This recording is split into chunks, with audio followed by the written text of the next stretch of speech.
Hi, this is Regina Y. Favors with Pre-Singles Counseling. This is part of my Pre-Singles Counseling Coaching Curriculum, where I design lessons and case studies based in the psychology literature on different topics. This Pre-Singles Counseling is targeted to three types of individuals. The first individual is a person who is interested in becoming single. That means that person is not necessarily interested in dating or entering the marriage market. The second individual is a single individual who is interested in entering the dating market. And then the last individual is a single dating individual who is interested in marriage. So take some time to listen to this lesson and or case study. Please leave a comment and I will reply. In addition, please consider subscribing to the channel. Hit the notification bell if you are interested in further topics. This is Pre-Singles Counseling, a Pre-Singles Counseling Coaching Curriculum. Thank you for visiting the channel. This lesson is subject to fair use, where I will comment, criticize, offer research, as well as teach and provide scholarship. By the end of this lesson, students will be able to do the following: choose their personality type based on the Big 5 personality traits, understand their preconceptions about sex and dating, journal their financial plans, core values, and life mission, define their current financial status, analyze their argument using the building blocks of argument, and then write a life mission statement. Single women should be knowledgeable about issues that matter while they are in a state of singleness. This includes determining if dating is necessary while single. It is important to know one's personality type, mate value, core values, and financial plans. No woman should wait until she begins dating or decides to marry before establishing a sound financial plan. Single women should establish a life mission statement as a guiding document for making present and future decisions. What is pre-singles counseling? Pre-singles counseling is based in a decision to enter or exit singleness. Pre-singles is the time period between single and contemplation of dating. There is a difference between being a single individual and being a single individual who has entered the dating market, which includes the sex market. Pre-singles counseling is the processes by which an individual researches, learns, and plans to navigate life, either as a single, a dating single, or a single interested in marriage. So we have some pre-discussion questions here for Good Girls Don't Date. So who are you? What do you believe in? How do you envision yourself? What are your core values? And I think these 4 questions are key to consider when you are single and interested in dating or interested in marriage, that you need to find out who you are. You need to understand what your belief systems are. How do you envision yourself, especially in terms of fulfilling a role? And then what are your core values? Basically, what are your standards? So here is a pre-lecture note. This lecture is organized and explores the following concepts. So we're going to talk about sex matters in a minute. We're also going to talk about personality types, mate value, financial plan, core values, mission, and then argument. So let's talk about sex matters. What are the preconceptions as well as preferences? So one of the questions you need to ask yourself before you enter the dating market, or while you are still single and not necessarily interested in dating, that are you available for sex? In other words, when you ask that question, you have to understand that the sex market is for sex. The sex market is not for courting. The sex market is not for the married.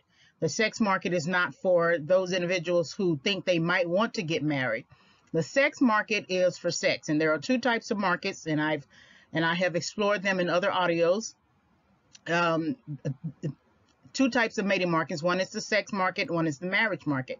So when you decide to enter the dating market, which is filled with people who want to have sex, you have to ask yourself the question, are you available for sex? Because then that determines what type of person you're going to choose to either have sex or not have sex. So what are your preconceptions about sex? Meaning what if you have not engaged in sex, what do you know about sex? And that might include whatever you learned in your biology class. That's fine, as long as you have some sort of understanding or view about it. What is your understanding about dating? That's a good question to ask, because there are, different types of dating strategies. Some people, I have audio about dating rotations. Some people have a dating rotation. They have 4 or 5 people on deck, and they date only those 4 or 5 people, and they sort of control what those 4 or 5 people do in terms of making sure that there are no exposures to, say, STDs.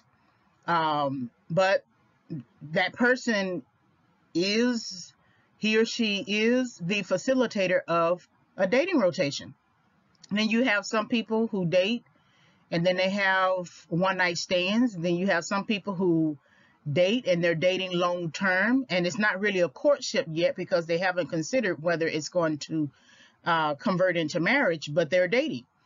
But you have different types of dating strategies, and you sort of have to know what it is you want to do, because if your preconception about sex is people don't have sex until they begin to date, then you should make sure that you don't have sex until you find a partner who is willing to date you.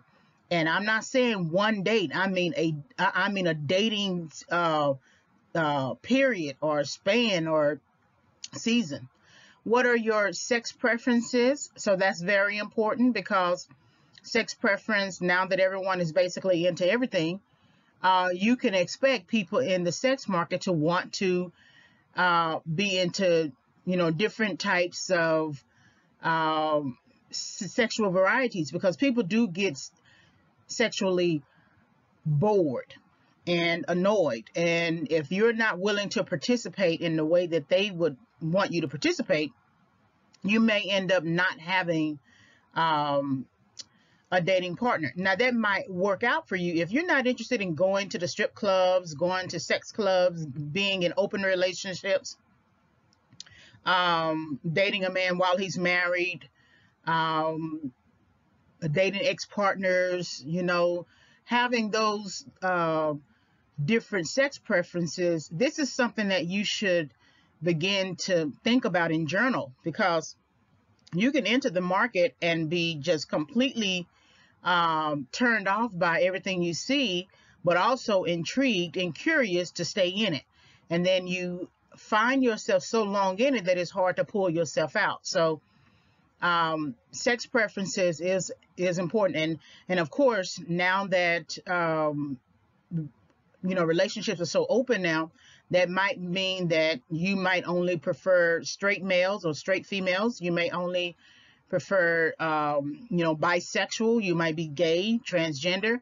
So these are all ideals that you need to consider when you are thinking about your sex preferences. And then, what are your expectations about sex? So if sex is such a personal thing to you that you want to hold on to until you actually have a boyfriend, then you need to hold fast to that belief system. Don't let anyone get you off track just because they want to have sex, and just because they may be an intriguing, attractive, financially stable partner. Don't change your belief systems if you believe that you want to hold off on having sex until you have a boyfriend. Don't let someone come and project their beliefs on you. So, are you available for sex? Is a very, very important question to ask yourself. So for homework, I want you to journal your tastes. Do you want to be loved, or do you just want to have sex? And so that's something to think about, because in previous audios, I say that women have what men want, which is the sex, but men have what women want, which is commitment. So the person who wants to be loved wants to be in a committed relationship with relational satisfaction. A person who just wants sex does not necessarily want to be in a relationship, will entertain a long-term sexual compatibility partner, but they are into sexual satisfaction. So journal your tastes. All right, let's look at the personality types. So there's the big five that I always go over. All right, so what is your personality type? Here are some questions to consider. And we're going to get into personality type right after this discussion here. So are you anxious or calm? Are you outgoing or isolated? Are you a risk taker or careful? Are you a person who works well with others, or are you difficult? And then are you organized or lazy? So these are very important questions to consider, because when you think about anxiety and you consider yourself as an adult, if you still are the type of person in your 20s, late 20s and 30s, because I sort of give people some benefit of the doubt, those first 5 years out of high school. But if you are in your late 20s to 30s, and then of course in your 40s and 50s, and you're still the type of person who has to cuss everybody out, who has to yell, who has to tell everybody off or something like that, you are basing that strategy from a position of fear. And maybe in some regard, you grew up in an anxiety ridden environment, that everything was so anxious when you were younger. You may have a parent who created a toxic environment,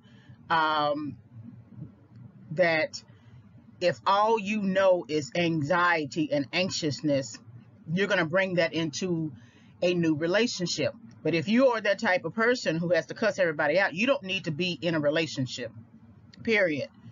It doesn't mean that I have the right to say that. It just means that you are not in a place to engage with a person relationally without the anxiety. Because if you somebody says something and then you walk out the door without listening, that's going to continue. That's a sign of running, but that's going to continue until you hit a brick wall. And until you begin to reflect and think about your childhood upbringing, all of your years, K through 12, maybe some relationships you've had, until you begin to reflect on those particular life incidents, you will always be in a state of anxiety. You will always be in a state of anxiety. As soon as you enter a place of calm or peace, you immediately have to get loud, or you immediately have to call attention to yourself, because you are not used to being in that type of environment. So then, are you outgoing or isolated? Outgoing does not necessarily always mean that you have to go to the club to be outgoing. You could just be an outgoing personality, easy, not permissive, not passive, not a person you can just take advantage of, but you just may be an outgoing person. This also could mean doing certain hobbies, not just the same things that you do all the time. You could be a skater, a person going to skate. You can go take a pottery class. You can hang out with your friends. You can be the type of person who entertains at your house, having dinners, right? But then there's the opposite, which is isolated. And I'm the isolated type. I don't need a whole lot of people around me. That doesn't mean I push people away, but I don't necessarily have to have the sort of excitement. I'm a loner. Doesn't mean I don't ask for help, but I don't have to, I can get it done. And I used to visit people at their houses, but then it's just created so much, so many issues. So if I get with someone, I remember being in a roommate situation. She said she doesn't entertain, but then when I got there, all of a sudden she's entertaining all the time. There were people always at the house. So whoever you decide to be with later in terms of dating and then marriage, this is something that you have to consider, because if the person is outgoing and he likes to entertain his friends, whether they are from out of town or in town, and you are an isolated type person, a loner, that might be hard for you. You might feel like you have to put on a face. And in some cases, there's nothing wrong with that, in terms of not everybody wants their family at the house all the time, right? So oftentimes you put on a face anyway. But it does make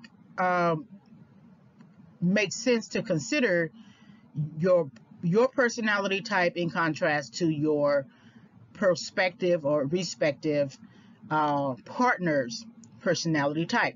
So then, are you a risk taker or careful? Or are you the type of person you just always have to fly out of an airplane? You just always have to mountain climb, right? Instead of being careful. The thing about being careful and the risk taker is the person who is the risk taker is the person who, they're always the person who has to live for the day. They jump from city to city, state to state, bed to bed, house to house. They have no sense of roots, right? And the same person who says, let's live for the day, is usually the person who ends up having to come live with you. Because in their 20s, their 30s, their 40s, their 50s, their 60s, they didn't plan anything. They lived for the day.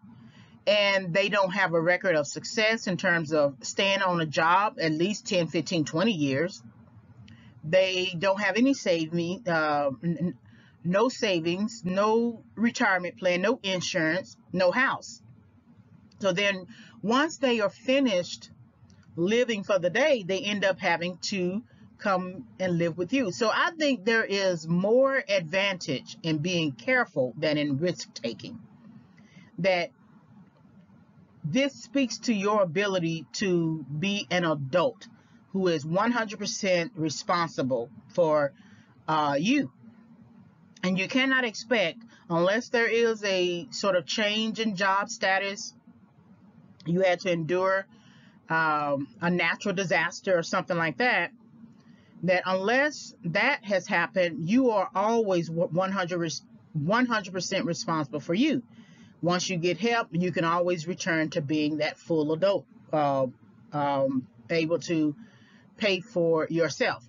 But risk taking and careful especially gets a bad rap, because people like to call careful people boring. They are always doing the status quo. They have no fun in their lives or whatever. They can have fun in their life. They don't necessarily have to jump out of a plane to have fun. They don't have to do drugs. The risk taker is also the type of person who says, okay, I'll try it. So then how many people who are addicted to drugs first said that statement, okay, I'll try it, and now they have been struggling 10, 15, 20 years, which is the equivalent of being on a job.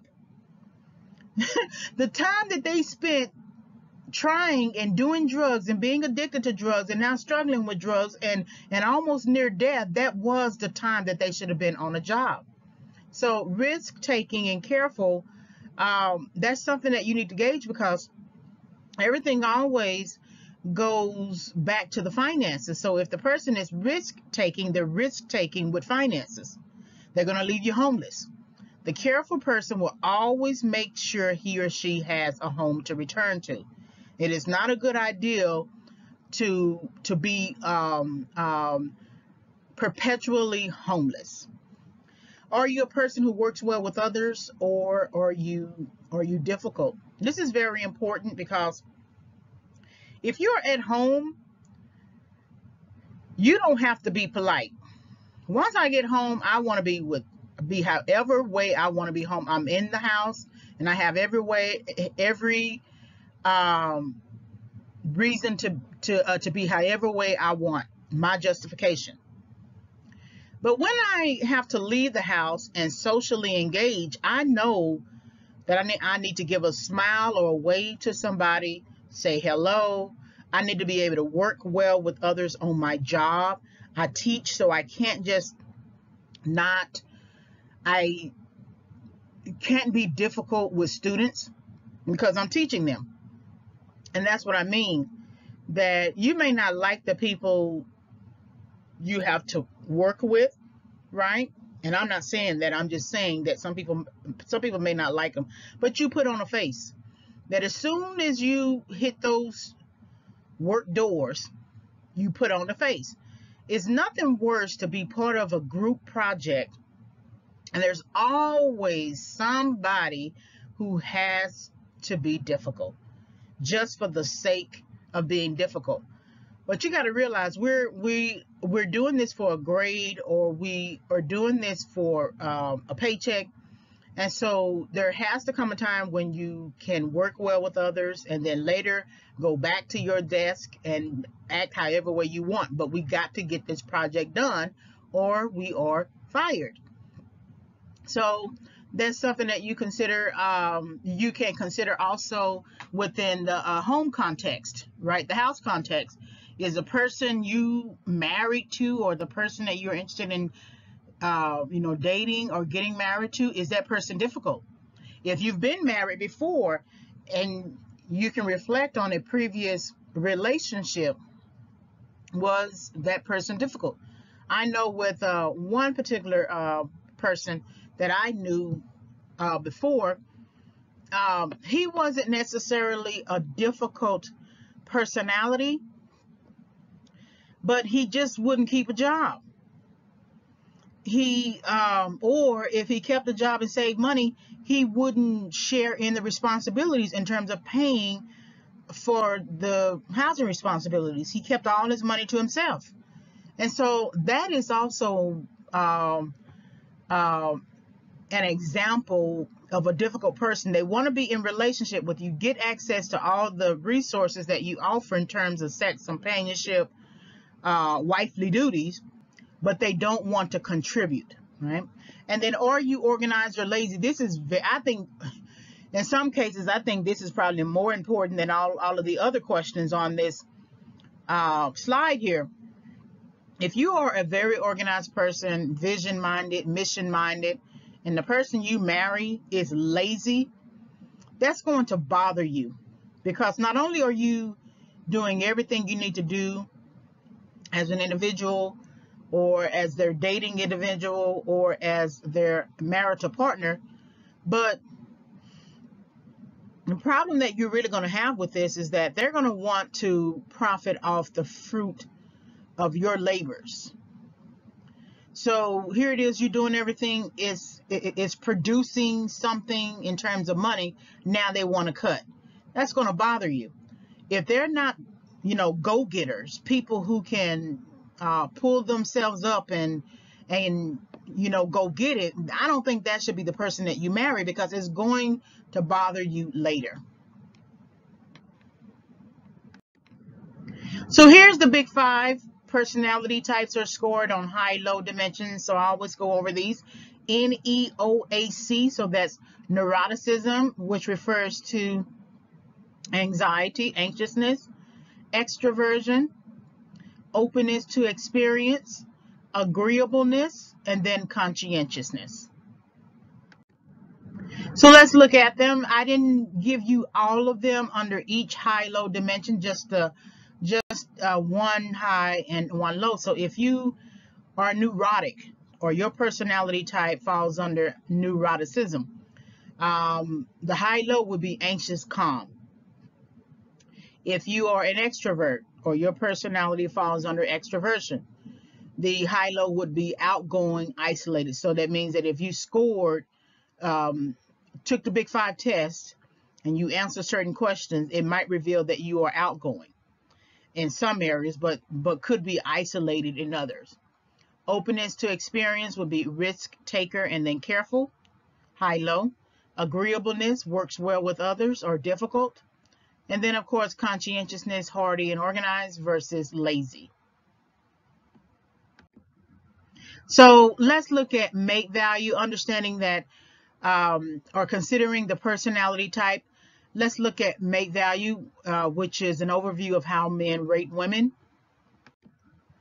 So usually mate value is based upon a social perception of your mate value. That's why I say oftentimes, or that's why I see oftentimes that men tend to rate women on a scale of 1 to 10. They might also rate women based on the type of car. You know, I wouldn't have a Honda woman in my BMW car, right?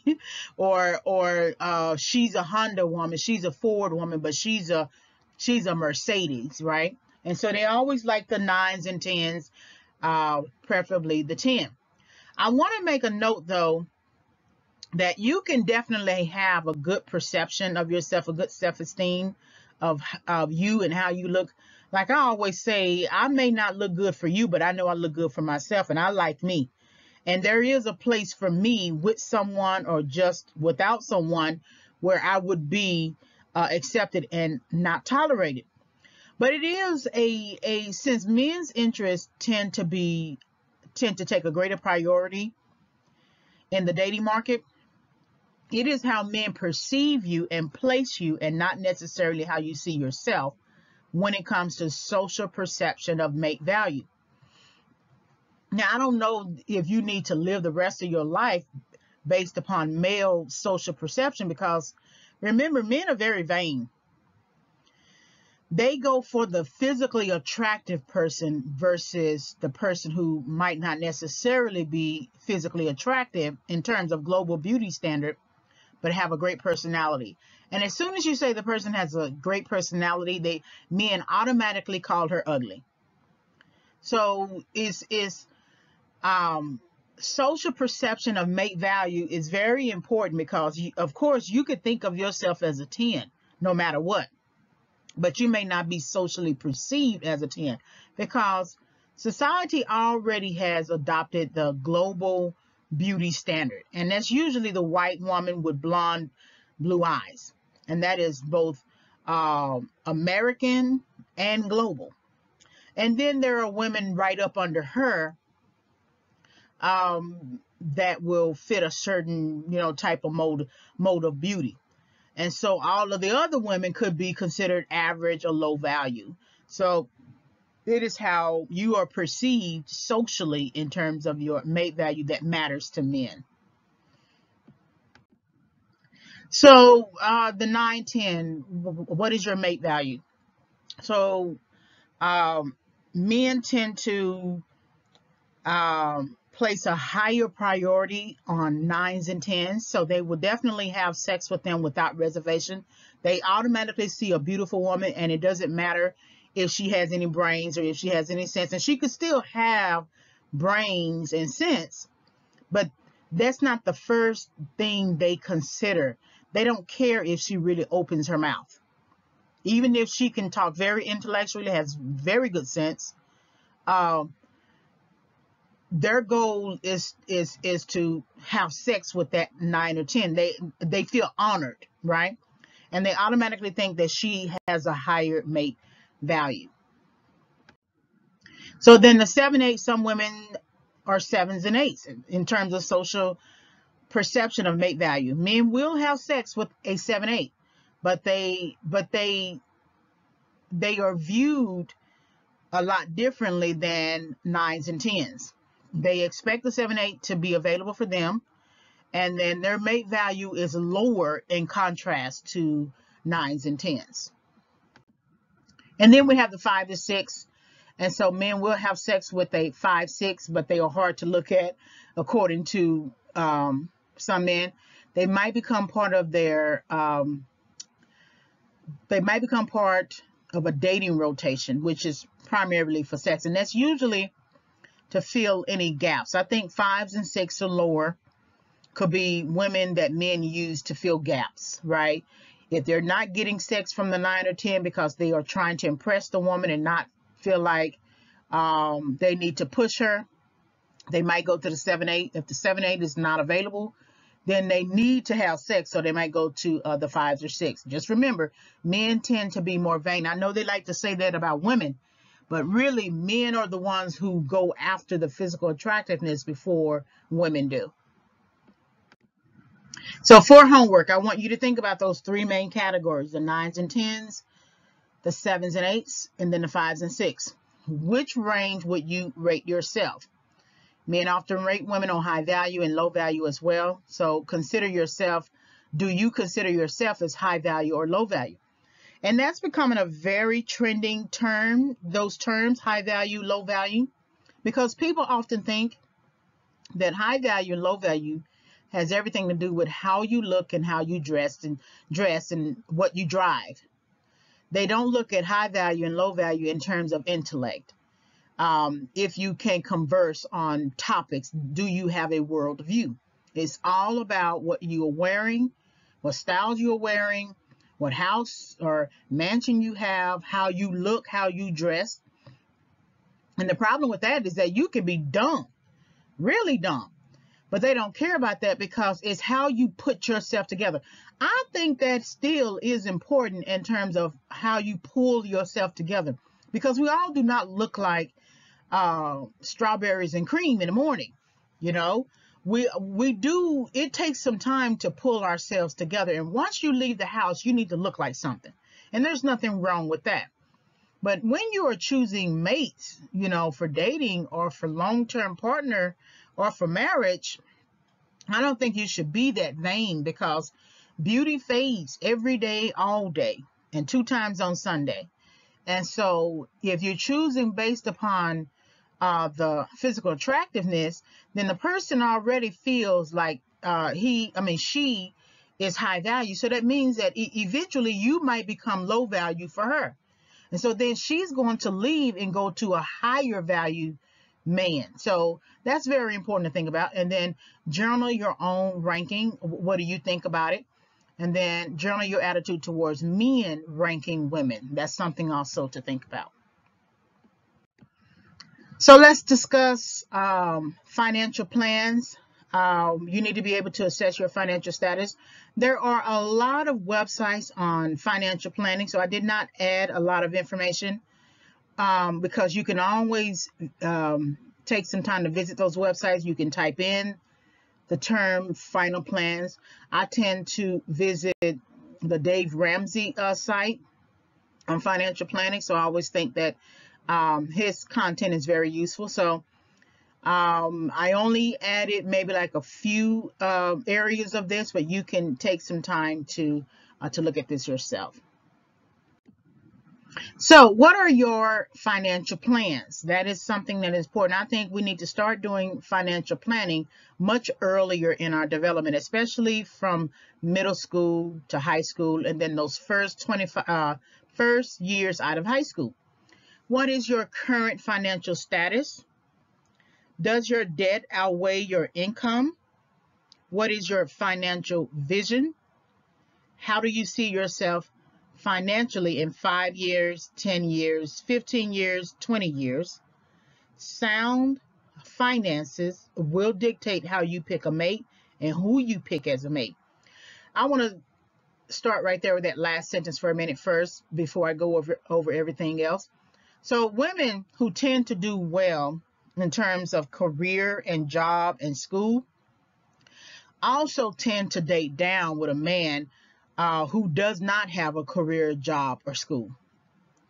And that's a common thing. I don't know if women feel like they have to apologize for doing well, but somehow we are always attracted to men who have nothing, who have not pursued anything, who have bed hopped between women all his life.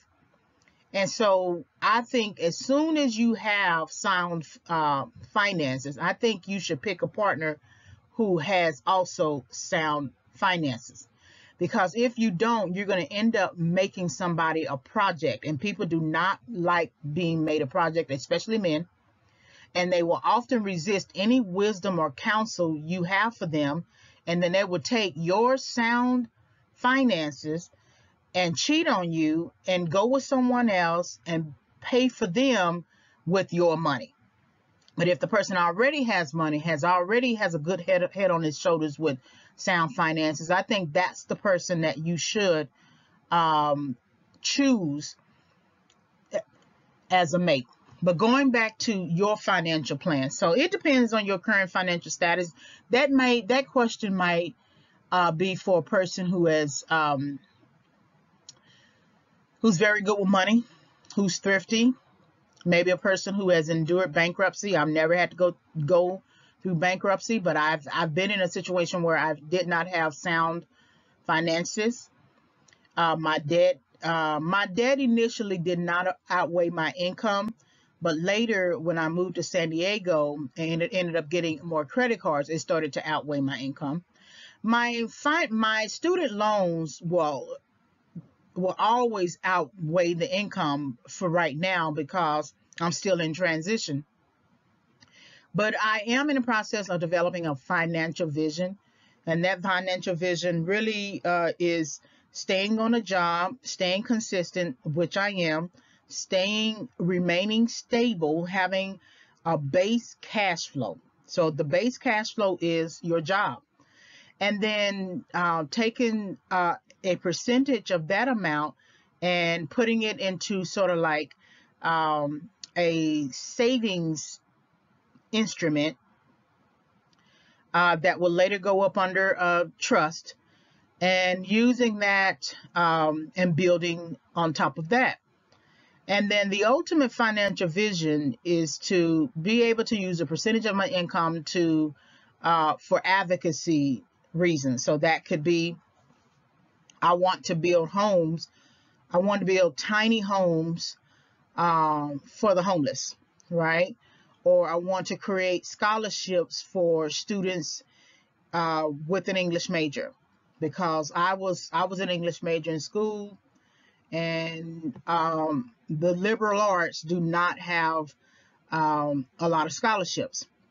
And then other types of activities that I'm interested in terms of schooling, education, advocacy.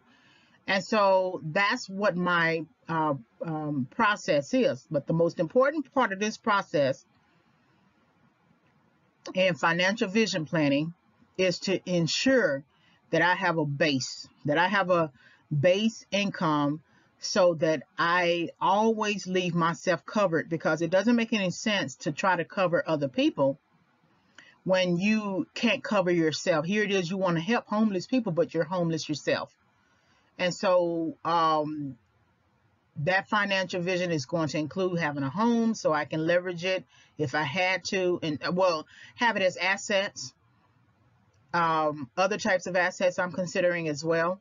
So what is your financial vision? And it all depends upon what you want to do with your finances. I realized, and I had a failure back in 2012, I think, and it was with government contracting. And so I ended up taking a loan against the contract from a loan agency to try to fill the contract. And then I did not end up having enough money to fill the contract, and so I lost the contract. And what I learned from that particular process later, failing at that, what I learned from it was that whatever the contract amount was at that time, and it was like $9,000 or something like that, whatever the contract amount is, I need to have 3 times that amount in the bank, period. And even if I went and got a loan, I still would have had 3 times that amount in the bank. So 9,000 times 3 will be 27,000, right? And that's what I learned from that, so that I can still pay people, or I can still fulfill the contract. I can still pay for myself, where to live. you can think of a number of things, right? I can make sure that if there's an issue, I can still resolve that issue. That's bad to fail at that government contract, but I learned from it. And that's what I offer to you, that if you're interested in any type of business venture, you need to have 3 times that amount, whatever the cost to enter that market. So if it's going to cost you, say you want to do parties, put on parties or something like that. What is the cost to do that? It might be $500, right, to sponsor a party. It could be a kids party. Well, you need to have 3 times that amount in the bank, which will be $1,500, right? 5 times 3, 15. I think I have that right. 3 times 5, yeah. 3 times 4, yeah, 1,500. You need to have that in the bank, because anything can happen. Whatever prices you used as a basis for your income statements, any of your financial statements, they could change by the time you have to fulfill that party obligation. So having 3 times the amount is, to me, a good financial vision, so that anything you decide that you want to engage in, you will have the financial capital, and you will have it to leverage if you had to get a loan. So then how do you see yourself financially in 5 years, 10 years, 15 years, 20 years? Well, the most important thing you need to see or envision is the fact that you could live 20 years. See, the people who live for the day don't think, they take it minute by minute, hour by hour, day by day. If they are alive tomorrow, okay, that's good for them, right? Versus the people who say, who believe, I need to plan this out 5 years, 10 years, 15, 20, because there is an expectation that they're going to be alive. They are thinking about legacy. That's why they tend to be careful in the types of projects they do take on, because you can take on something that could kill you. It could be too big for you. So anything that's too big for you will take 20 years, right?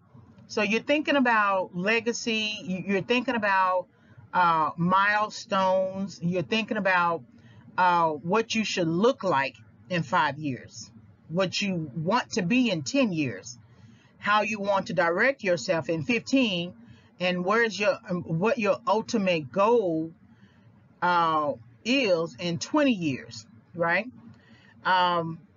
So that's something that I want you to think about. So for homework, does the person you are considering believe in sound finances? Read that question again. Does the person you are considering believe in sound finances? Because sound may be relative, but it is socially perceived as you having your own place, having your own job, and being able to take care of yourself, and having the finances to support you. That you really shouldn't have to have people move in to help you with your rent. You might have people to move in to help them, and then they give you some money or something like that and contribute, and you use it for something extra. But you shouldn't have to have people to come in to help you with your rent. Now, situations happen. We are now in a pandemic as of this audio. We are in a pandemic. So people may end up having to move together with each other to make ends meet, and then later move out, right? But sound finances are important. And that's something that you have to determine for the person you are interested in dating or marrying. What is your attitude towards financial stability? So I want you to journal your relationship with finances. If you live your life and fund your life using credit cards, that means you don't really have a good relationship with your money.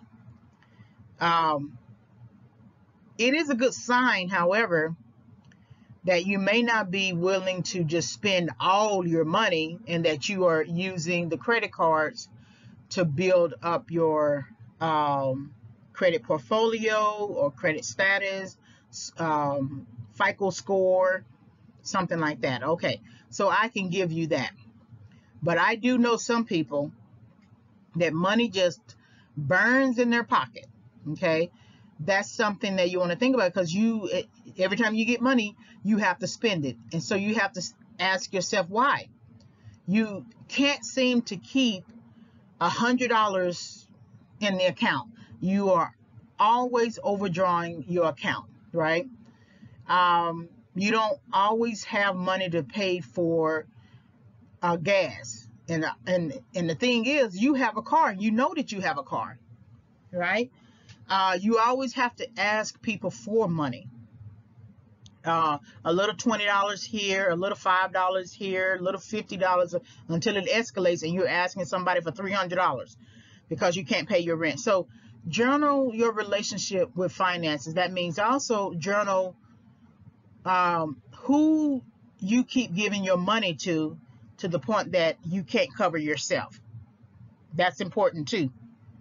That if you are volunteering your money all the time, but you don't have enough money at the end of the month to pay your rent, to pay your food, to pay your transportation, to pay your utilities, you're not doing right by yourself. You're doing right by someone else, and you are covering the home of somebody else, but you are not covering your own home. So journal your relationship with finances. Okay? If you have a partner or you are contemplating a romantic partner, journal your perception of your partner's or your potential partner's financial status. So let's look at core values when you need to think about your commitment. So what are your core values? And I like to look at core values in terms of how companies manage themselves, how they establish core values, and how they use those core values to guide product development, brand management, profit objectives. So companies often outline core values, and they do so in this way. So they have a commitment to sustainability, and these are examples. Commitment to doing the most good or do no harm. The most good, I got that from the Salvation Army. And then do no harm, I noticed that in the medical field, as well as I think it is with Google, right?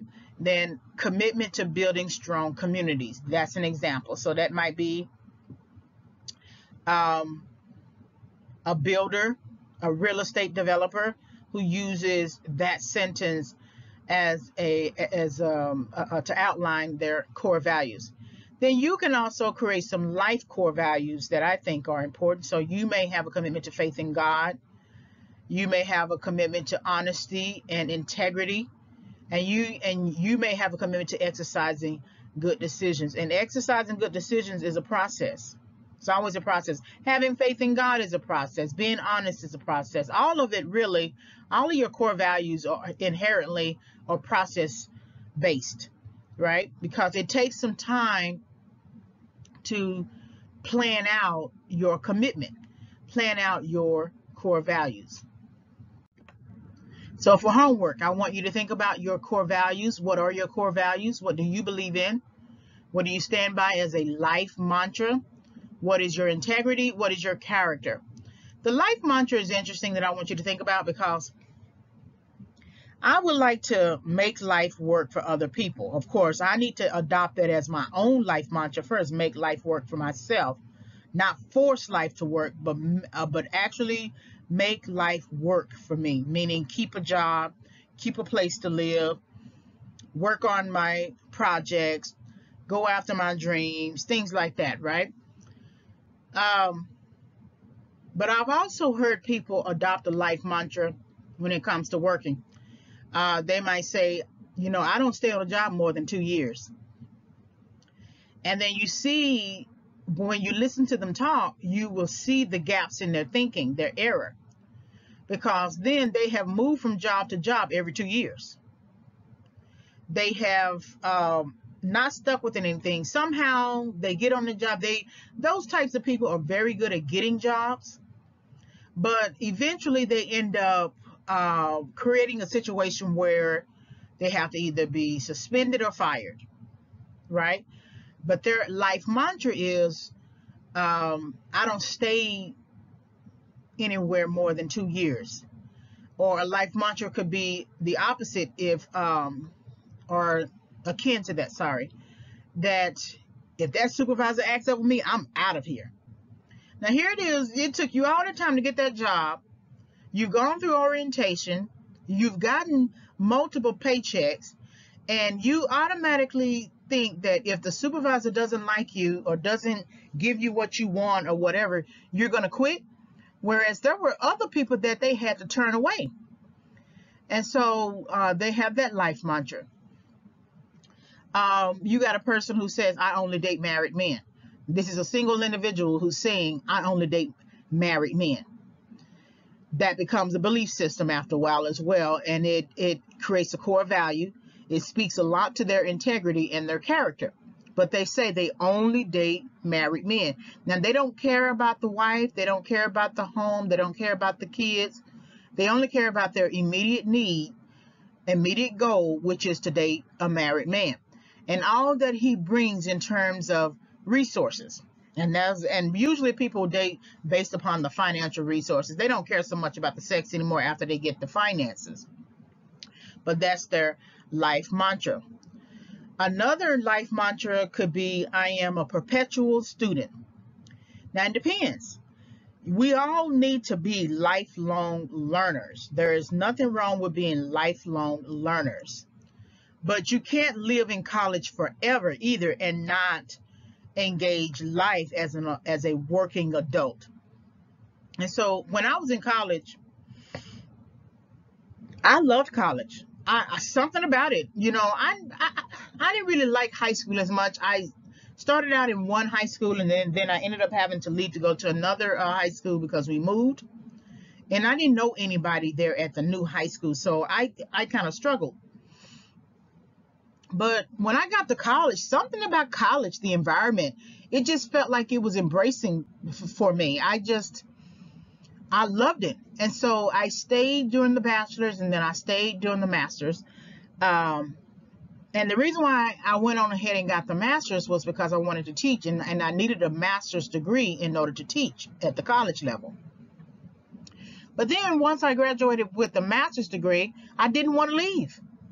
And I re-enrolled in another program. And the program was a good program to re-enroll in, because now you see everything is about online learning. So the program at the time was educational technology, which we are now using as instructional design. And so it was a good program to get into, but I was burnt out. I was working full time prior to entering college. Then I worked during college. And then I went from college to college those years.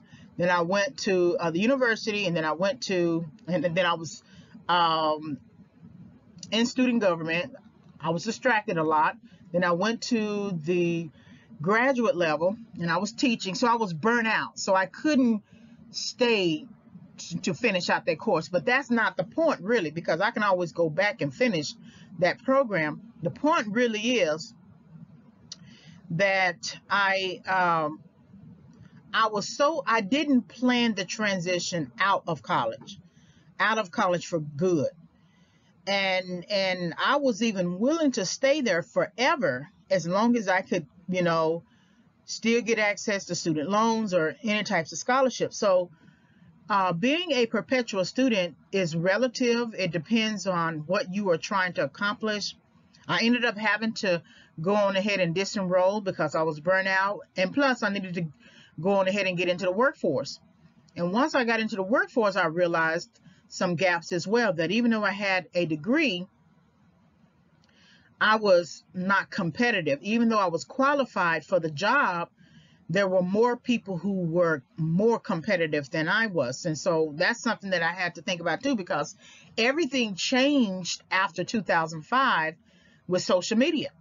And so now everything is about branding objectives using social media. So the English degree that I had was good, is good for the academic context. But if I wanted to get into to business, I would have to add technology to it. So things change over time.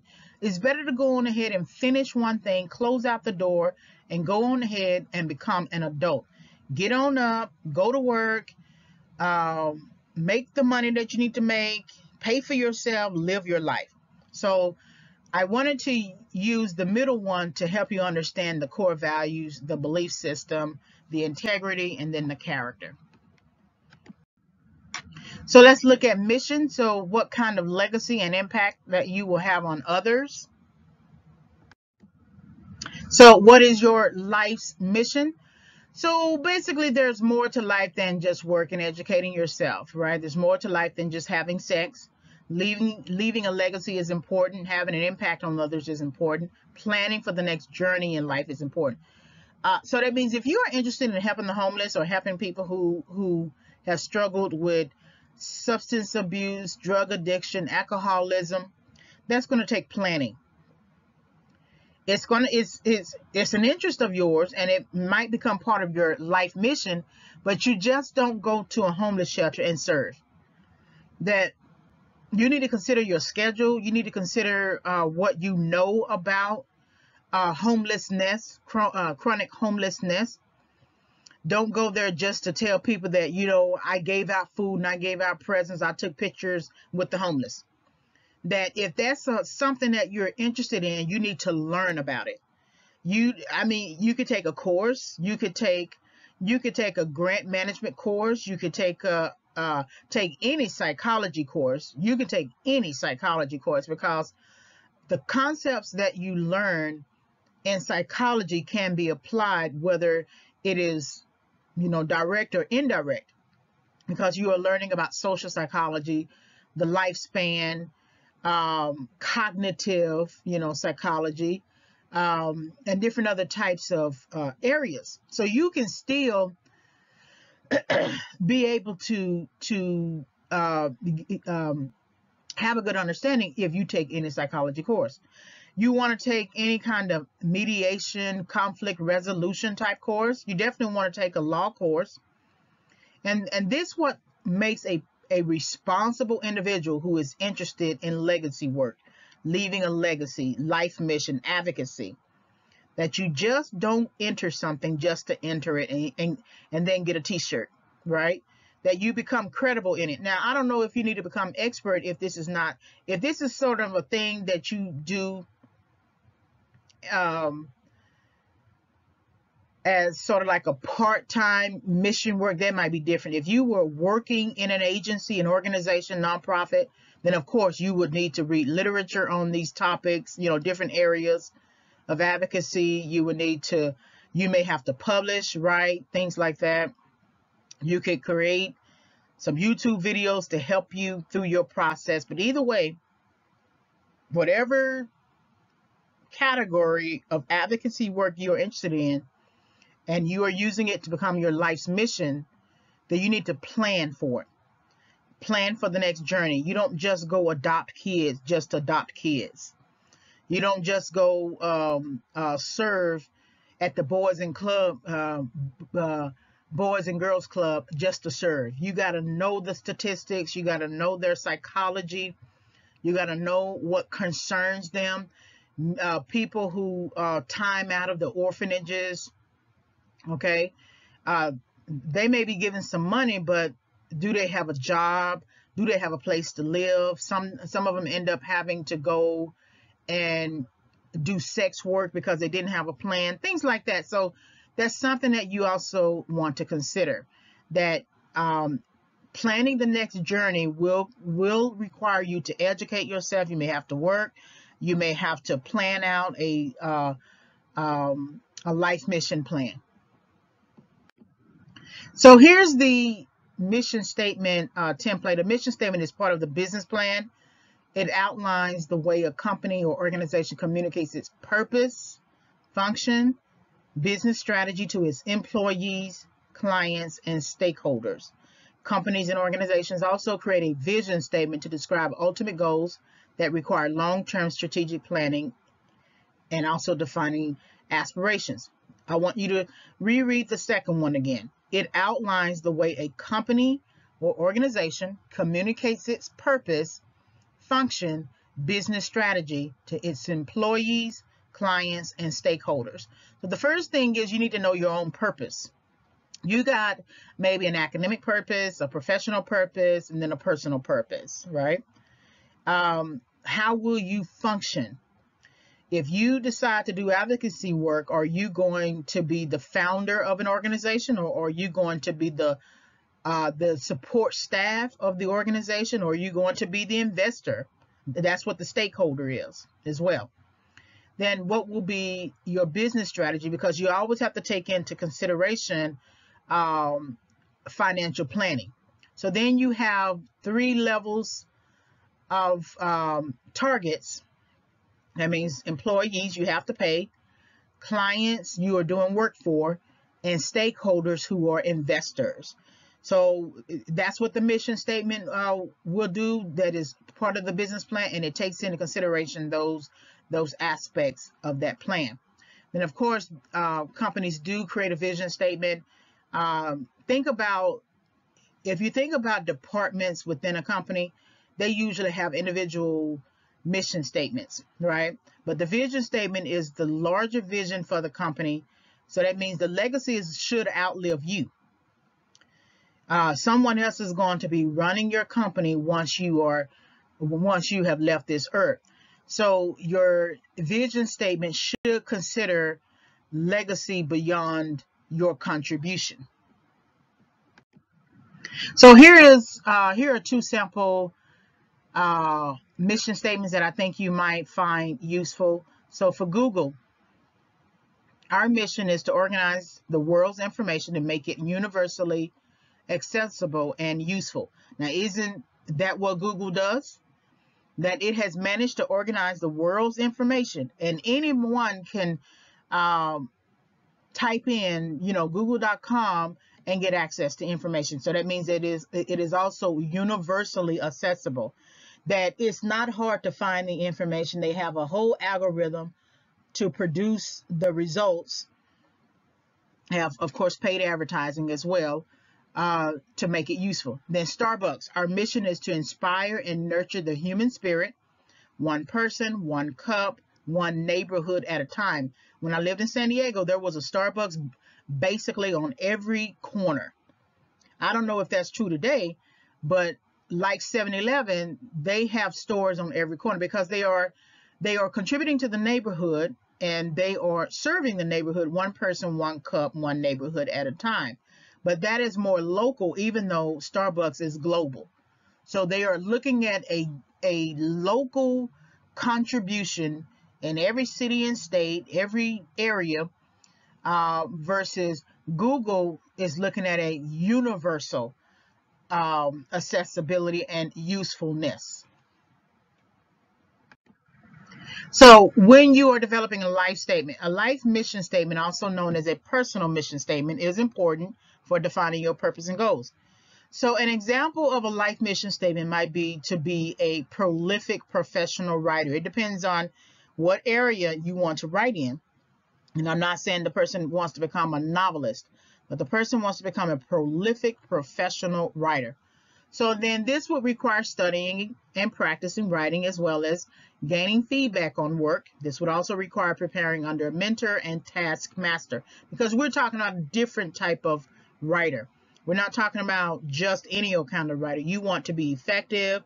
You want to be well known, well regarded, well respected. That's going to take some process and time. Just because you write one article does not mean you are a prolific professional writer. You're just a person who wrote one article. So you need a mentoring. I always ask people who was their mentor, or If I don't ask that question, I listen for you to determine if you've had a mentor before, because you need a mentor. You need someone to give you feedback. You need someone to challenge you. You need someone to be a taskmaster. When I was in college, I had a mentor all the way from the class I took with him, and then the program. I was in the Ronald E. McNair Scholars Program, and then he was a thesis chair for my master's thesis, and then he was a mentor in other areas as well. And so he was the one I feel that caught me up. There were some things I didn't understand academically, and he was the one I feel who caught me up in my understanding. And you need that, because you don't know everything. Even if you study and read everything, you still don't know anything. There's a way that a person can say something and mentor and shepherd you as you move up the ranks. So when developing the life mission statement, another example of a life mission statement might be serving through advocacy, working in drug rehabilitation, or with the homeless. So I always like to use those two because people like to go into those two. I never had a drug rehab situation. I never taken drugs or a drink, but I was homeless at one time because I was, it was during the recession, lost my teaching job, struggled with family, had to go into the shelter, had to leave. It was just a mess for a number of years. And then I was able to get back into teaching, and then I've gone from there. So if these are ideals, if you usually know if you want to do something like this doesn't just show up out of nowhere. Maybe you had a parent who was suffering with drugs, struggling with drugs, and you said out of your soul, I want to help.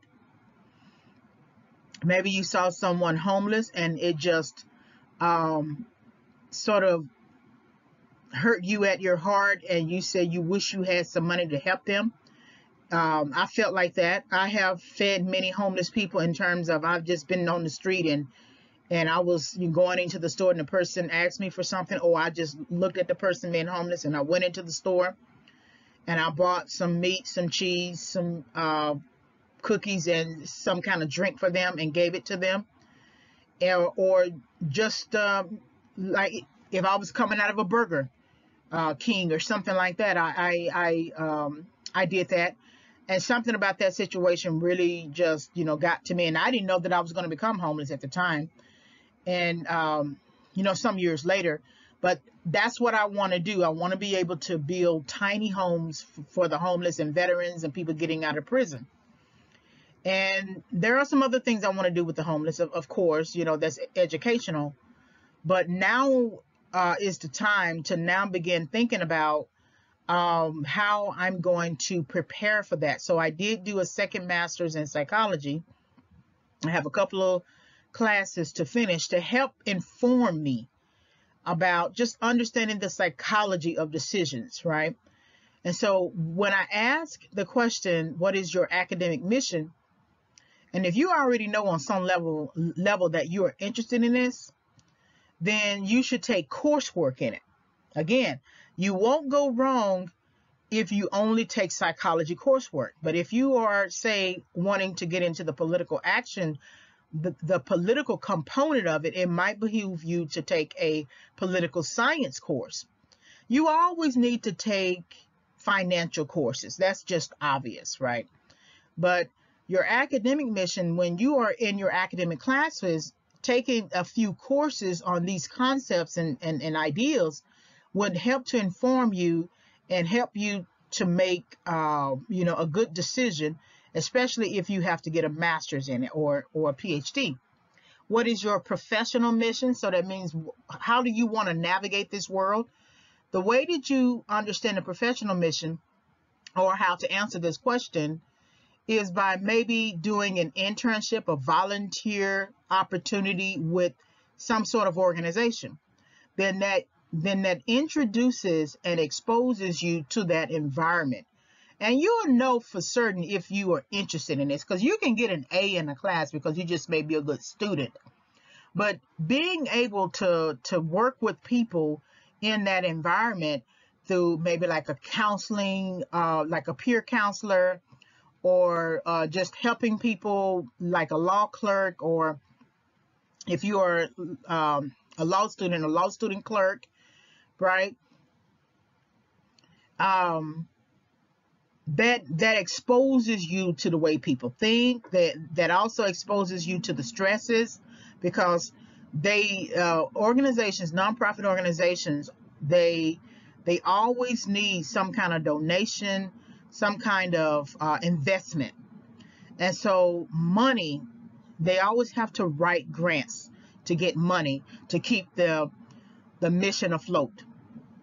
So you need to be exposed to that. You need to be exposed to budgets and supervision and scheduling, so that you have a good understanding about what goes on in that particular area and or industry. And then, what is your personal mission? What do you feel that you need to get out of this personally? You know, do you want to contribute financially? Do you want to be maybe like a volunteer teacher, you know, not get paid, a volunteer counselor? What is your personal mission within this particular industry? Because it's already a difficult environment, just because of people struggling with drugs and trying to get off, and people struggling with homelessness and trying to get off, trying to get their lives back together. And whatever you add to it has to help it, not prevent it, not hinder it, not affect it, in a negative fashion. So your personal mission does matter, whether it's financial, whether it's educational. You may go in and do a writing class, right? If I was choosing a personal mission, and if it was professional, I would probably work under staff. I would get a counseling license and probably be a counselor, right? Or I could be an intake officer. It's a number of things that I could do within that environment. But personally, I want to be able to likely go in and conduct a writing class for women in that area. It'll be hard to do it in front of men without a mentoring male supervisor. But personal mission does matter, because what you do in your personal life will affect your academic and professional lives. So yes, you may do advocacy work, but if you are not a person who has a good personal reputation, it's going to affect everything that you do. So your personal mission really probably matters even more than what you do academically and professionally, even though those two also matter. So then, how will you prepare for your finances? How will you support a brand? How will you build a brand? And preparing your finances, meaning that if you're going to give a percentage of your money, you need to make sure you're still covered. You don't need to pray that, oh, I have my rent, when you already have your rent. You just gave your rent over to somebody else. So you still need, as a 100% responsible adult, you still need to have your finances. You still need to be able to cover yourself.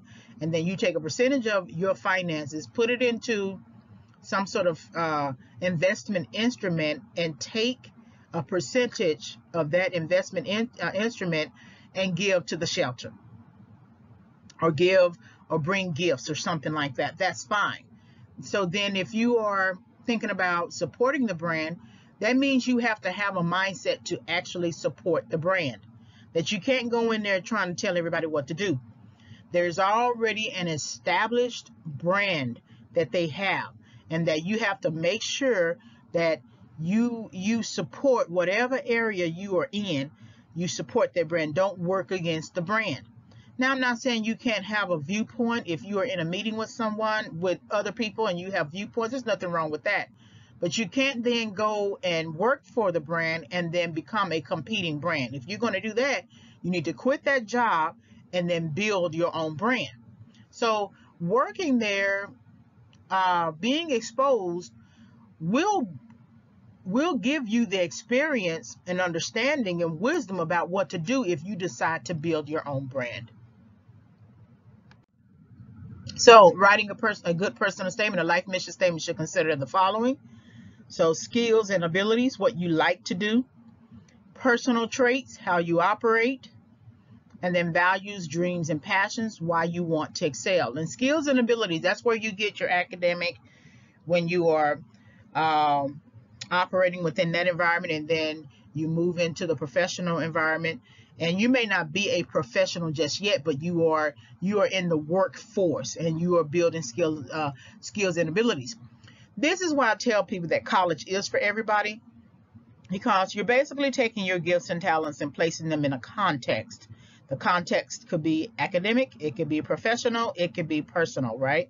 But mostly academic and professional. And you need to know if how you think about your gifts and talents actually is true. That I'm a very good writer. Okay, now let's test out that hypothesis. I'm a very good writer. So every time you are given an assignment, you plan for that assignment, you do well, you get good marks, and you have a professor who basically says you are very good at writing. Well, that's confirmation.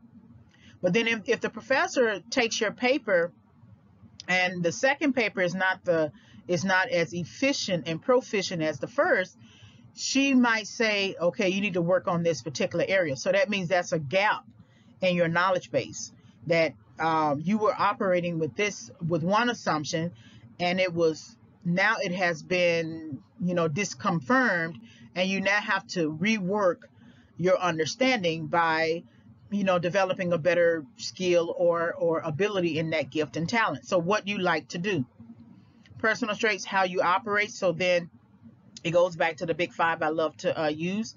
So are you anxious? Are you extrovert? Are you open to new experiences? Are you agreeable? And are you conscientious? So a conscientious person is going to be focused and disciplined. It's very important. Each environment requires a level or sense and understanding of discipline. Okay, so you got to be conscientious. If you are operating on somebody, it was very important that you got a very good understanding in academics. And then when you had to do a residency, you got a very good understanding, excellent understanding, superior understanding in the professional arena. So then by the time you take your scalpel and you perform a surgery, you're doing it with proficiency, efficiency, with a level of knowledge that you have already prepared for. So that means you understand that your personality has to be conscientious there. If you have to learn new ideas, say for instance, your field requires continuing education in your specialty, then you have to be open to new experiences. That means you're going to have to take a course, right? If your field requires that you have to go to parties, right, to meet new people, to network, then you will need to use some sort of extroversion there. If you are anxious about where you want to take yourself, to the next level, if you want to become a supervisor, manager, or director of a program in your field, there's going to come a level of anxiety there, because then you want to know, can you lead?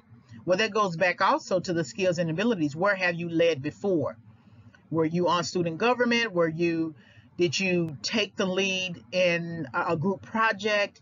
Do you have experience and confidence in leading, right? If you are, agreeableness is important in certain industries, right? You got to work together. There are certain industries that are loner types. If you are software developing, computer programmer, things like that, you may do a lot of your work alone. If you are an accountant, you may do a lot of your work alone in your office. But when you need to come to a meeting and we all need to come together and agree on this particular strategy, you got to be agreeable, right? And so it all goes back to consciousness as well. Okay, so how you operate, and then values, dreams, and passions, why you want to excel. why you want to excel. I think everyone can be successful, but there is a difference between success and achievement. And success is based in, I believe, the belief of self-control. So you're listening to this audio right now reflects your self-control. But if you decide to take any of the ideas and then use these ideas to then think about something that you want to achieve, and achievement is something that takes grit, and it takes a long term. It takes 10, 15, 20, 25 years. When you are trying to achieve something, you are trying to solve something. That the achievement comes after you have solved a single problem. So for instance, if you want to solve cancer, figure out how to work and solve cancer. Okay, that's achievement if you actually solve cancer. But cancer may not be able to be solved or resolved, but you might be able to do something with the cancer cells to keep them from multiplying. So you might invent something or create something that does that. And that might take some years. That might take you thinking about it in your academic environment, thinking about it in your interning and volunteering and, professional environment, thinking about the personal aspect of it, and then sticking with it for 10, 15, 20, 25 years, and then you getting the solution to stop cell replication for cancer or for AIDS or any other type of health issue. So why you want to excel, it could be simply because I want to solve this cancer problem. I don't understand why cancer is not a solvable problem, or I want to solve this chronic homelessness problem. I don't understand why people still want to be homeless 10, 15, 20, 25 years. I was reading a news article, and I think from The Guardian, and there were examples of people who have been homeless for years. And there was this person who was homeless for like 25 years. How in the world, not to judge, but my goodness, how in the world do you go from year to year to year being okay with being homeless 25 years? That just really bothered me. Really, really, really bothered me. And so that's something that I want to think about. That's a key focus for me. How do we get people? I noticed in the journal articles I was reading that people who get housing, homeless people who get housing, end up leaving housing sometime after 2 years. Sometimes before it, but oftentimes after 2 years. So then, how do we get them to stay beyond the 2 years? That's a research question that I'm thinking about. How do we get them to stay beyond the 2 years? How do we encourage them? Because the article was basically suggesting that people feel homeless in a home because they have been homeless so long that they don't know how to live in a home, live in an apartment. They were also noting that the types of homeless apartments that they get are drug-ridden. They're not in the best neighborhoods, and it's easy for them to be vulnerable and give in. And then another reason was people are lonely. They don't have family, or they're just in the apartment by themselves. And if you think about homeless, they tend to be together in certain sort of like homeless encampments. So it's like their own community. And so how do we get them to stay in that home, treat it like a home after 2 years, to try to get them beyond the 2-year mark into 3 years, and then later into 4 and 5 and so on. That's why I want to work with the homeless and build tiny houses, because if they don't feel like there's a threat to losing the house, they might stay. And if you also center activities like financial planning, that was also another reason that they struggle with their finances. If there was a way someone could give them a class on how to even write a check, just your basic understanding of of being a homed person versus a homeless person. That's why. So your values, your dreams, and passions, why you want to excel in this particular area is very important, because otherwise you can take in so many different types of directions and be distracted and never ever accomplish anything. So here's a sample mission statement for this program that I am creating, this curriculum. So pre-singles counseling coaching. So there's my personal mission, and then there is the series mission, right? The program mission. And it's still all in process. So these audios I'm creating to, set up the program, bring awareness to it. So my mission is to create content that educates women on pre-planning necessary as a single adult individual by using my abilities as a teacher and writer and employing conscientiousness to encourage women into discovery and use of their gifts and talents before dating and marital consideration. So people often leave and go out and try to find someone to make sense of their lives, when there needs to come a time when you try to sit down and think about you, and you before you begin dating, and you before you even consider marriage. So then the program mission, or the series mission, is the mission of the pre-singles counseling coaching curriculum is to prepare women to enter singleness and make sound life decisions through proper planning, researching, and writing. So that's important, because if you sit down and you think about you and you think about what's going on in your life, it's easier to make sound life decisions. The worst thing you can do is leave the house before your time. I wish, and I don't do a lot of regretting, but there are some things that I wish I would have done a lot differently.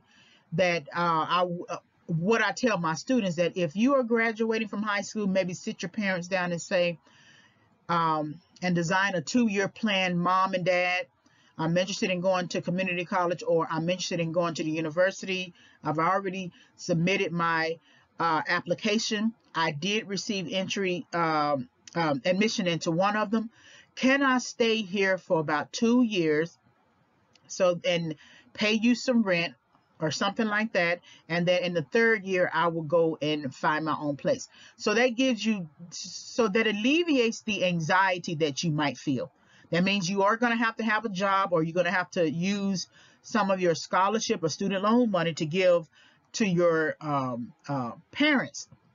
But it makes it less likely that you will go and move in with a boyfriend before your time, even if that's what you want to do, even if that's something that you have a right to do. But it pushes life too fast for you if you're not ready in that area. So sitting down and thinking about life's little decisions that you have to make those first 2 years out of high school will give you the 2 years of planning that you need, which is what I tell my students also with community college where I teach. It'll give you that your time at the community college is not just to take your basics, that the time here is to actually plan. It gives you 2 years of planning, and once you get to the university level, that's another 2 years of planning.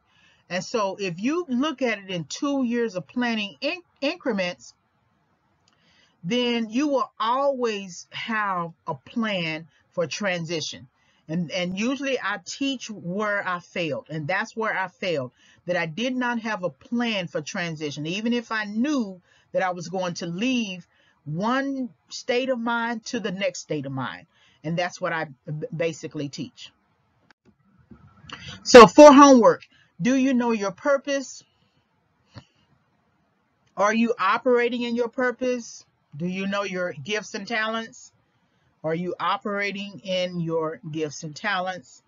Journal a draft of your life mission statement referring to your skills and abilities, personality traits, and the values, dreams, and passions you want to achieve.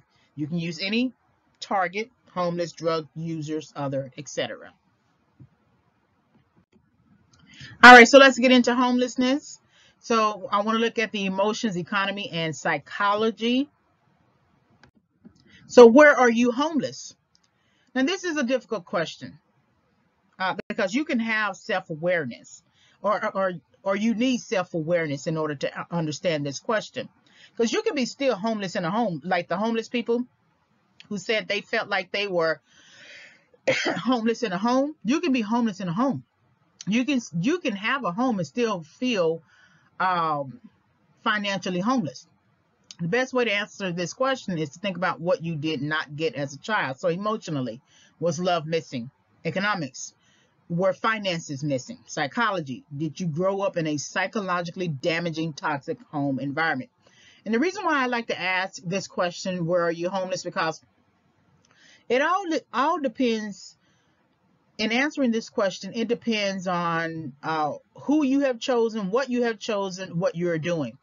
If you are in an abusive relationship of any kind, friendship, family, romantic, you are homeless emotionally, or something you didn't get somewhere that it might serve as a contributing factor for why you are deciding to put up with the abuse in your current situation. Maybe you didn't get love. Maybe you didn't get someone responding to you when you were crying, when you felt a need. I remember a guy that I used to date. I was always having trouble with my mother. We always had a strained relationship. And one day I was telling him about that relationship on the phone, and I was crying. And somehow the conversation got into him saying something about me crying in another conversation on another day. And then he mocked me crying. He sort of mocked it like, you were crying. And that bothered me. And he was my boyfriend. And I loved him, or I was highly infatuated or something. And to this day, even now, that bothers me. And he had tried to come back. Once we broke up one time before, he broke up with me. He wanted to have sex, and I wasn't the type of person who was having sex at that time. And when he tried to come back, I wouldn't take him back. And I really didn't know why. I just knew that I didn't want to be embarrassed like that again. And so I didn't take him back. But years later, when I thought about that conversation on the phone and him mocking me because I was crying, he did the crying noise, right? Um, that bothered me. Like, so when I think about that as an adult, a non-high school student who's now, 46 years old, when I think about that, and I was thinking about this 10 years ago as well, but now, why would I go back with someone who was mocking me? Because in my time of need, in my time of distress, you mocked me. And that's a very important question to ask, because we get into these relationships thinking that we're going to be able to depend on the person. And we don't have to be a needy person to depend on someone. If we are married, we are each taking responsibility for each other. That means emotionally, psychologically, financially, spiritually. And you have a lot of people who don't have the wherewithal emotionally to respond to your cry. So that means he's only doing what he knows in terms of what he's probably experienced himself. Somebody likely mocked him. Somebody likely mocked his heart, mocked his hurt, mocked his pain, did not listen to him, because we often do what we know. The finances missing. Maybe you grew up poor, or maybe you grew up with a father who wasn't willing to spend any money other than to pay the bills in the house, right? Maybe you grew up with a parent who didn't have a job, but you had a job and they took your money. So where are you homeless? It shows up later in your adulthood when you're making decisions, because when you are a child, K through 12, decisions are made for you. You don't make those decisions. They are made for you.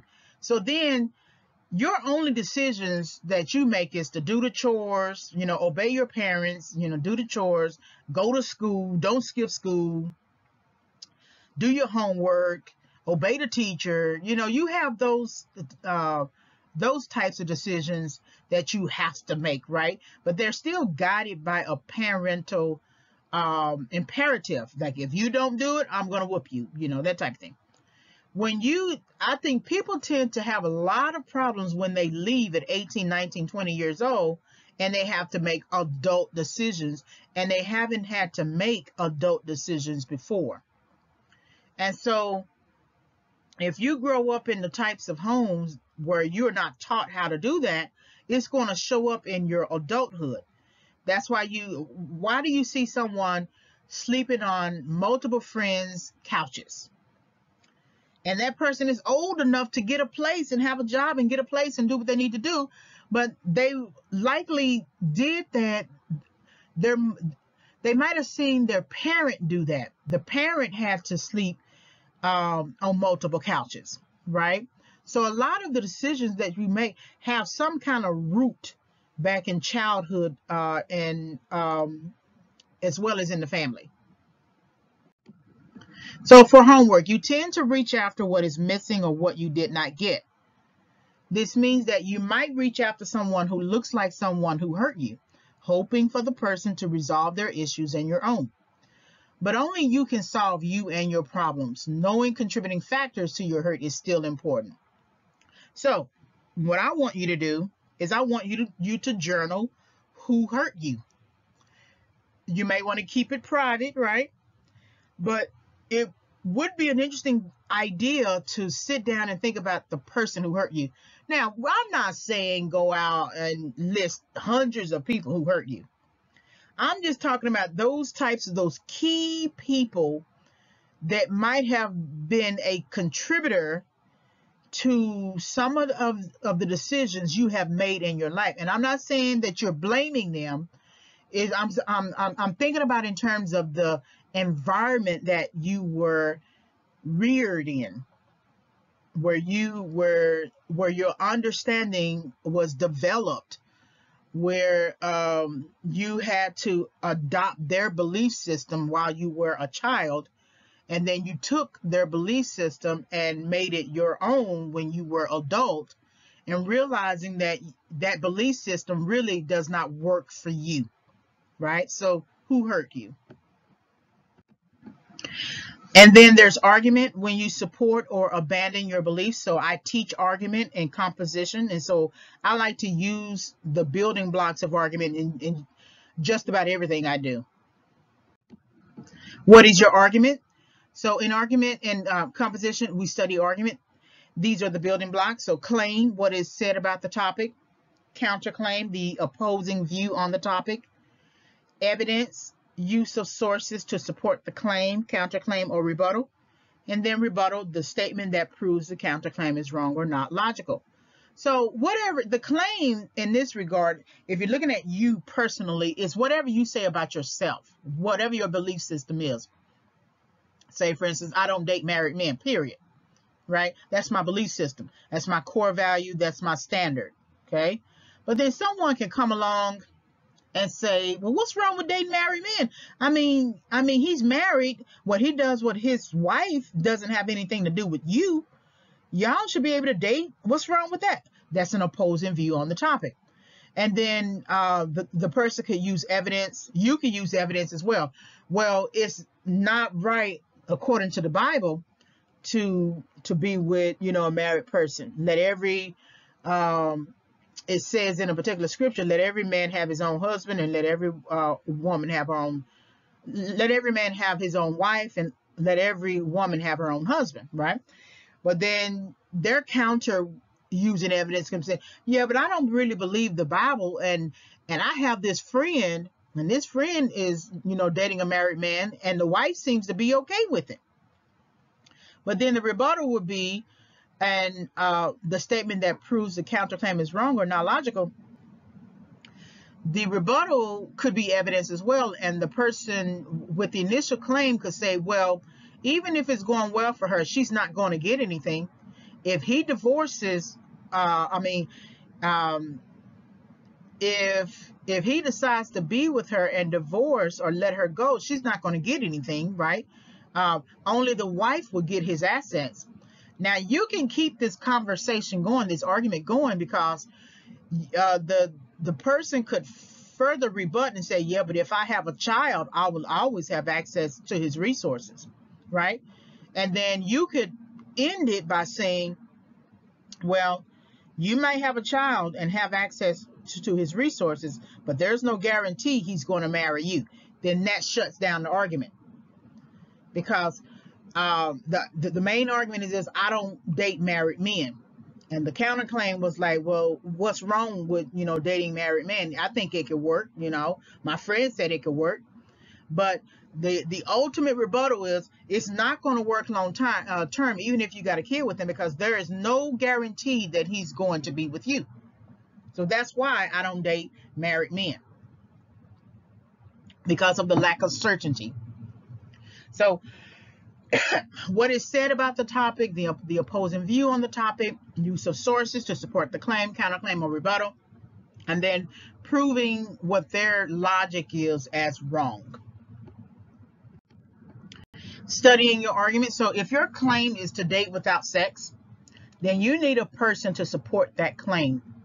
So then the evidence will be that the person doesn't push for sex in the dating relationship. That means you need that type of person who's not going to push for sex in the dating relationship. In addition, if your claim is to date without sex, then you should not choose a person who is a counter to that position. If you have sex, you will eventually abandon your own argument. So I don't understand. You say you don't want to have sex, but you're pushing, you are picking people who want to have sex. Well, he should wait. That's not right that he pushes me into sex. He's not pushing you into sex. He's saying he wants to have sex. That's why he's in the sex market. But women have every right to wait if they want to wait. Okay, then wait, but wait by yourself, or wait with someone who cares about not having sex early. So in other words, quit playing these types of argument games like, I'm going to get him to wait for me whether he likes to or not. Okay, that's manipulation and control. He's in the sex market for a reason.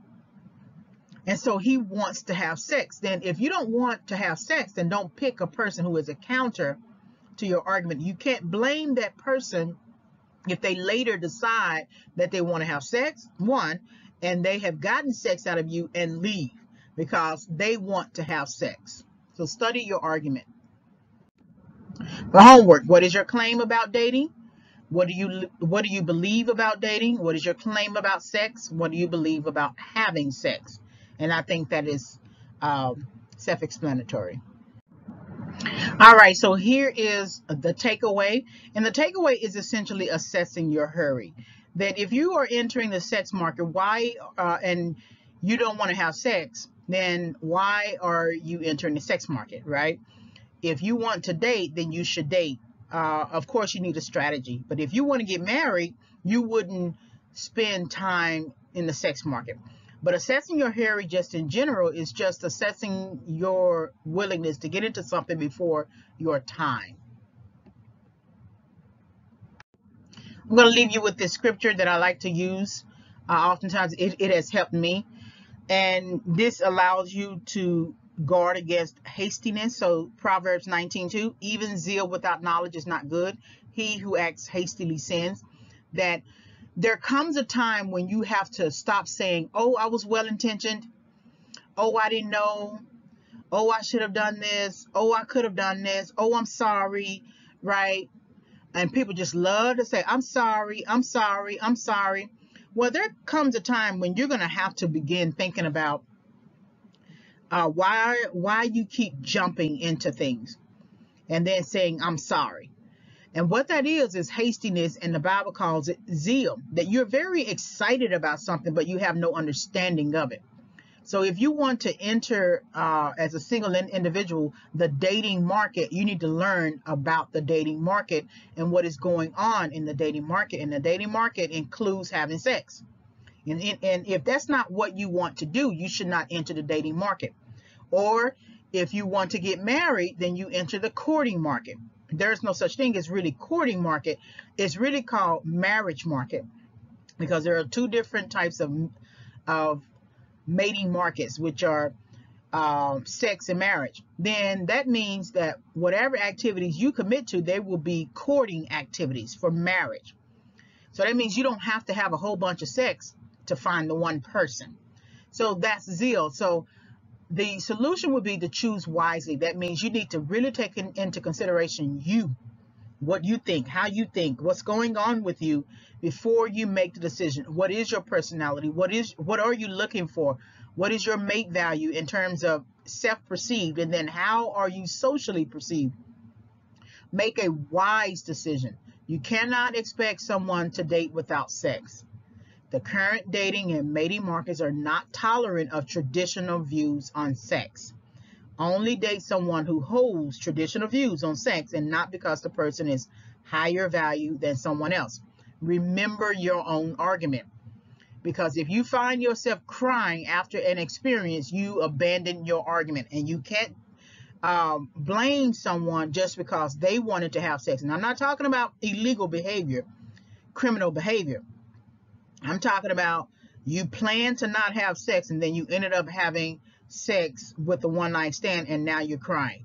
Okay, you abandon your argument. The person didn't even know your argument, so you can't really blame that person for not knowing that you wanted to not have sex, right? That's something that you need to hold on to, and you need to think about, and you need to set up the guards for. All right, so hopefully you were able to gain insight from this video discussion. Please like, subscribe, and visit. So please like the video, hit the notification bell for more discussions. I am re-uploading all of my audios, so I needed to make some changes to them. You can visit my website for more content at reginayfavors.com. If you want to send me an email, you can send an email reginayfavors@yahoo.com. Please also purchase the book. It's going to come out in spring 2021. So I had to make changes to my book to update it, and I also updated the title. So the original title was Bait, Hook, and Switch: Confessions of a Rebound Girl, and I have updated the title to Toxic Encounters: Why People Pursue Rebound Relationships. So right now I'm still basically editing it, and I want to make it available in spring 2021. So thank you very much for visiting my channel, and I am Regina Y. Favors. Have a great day.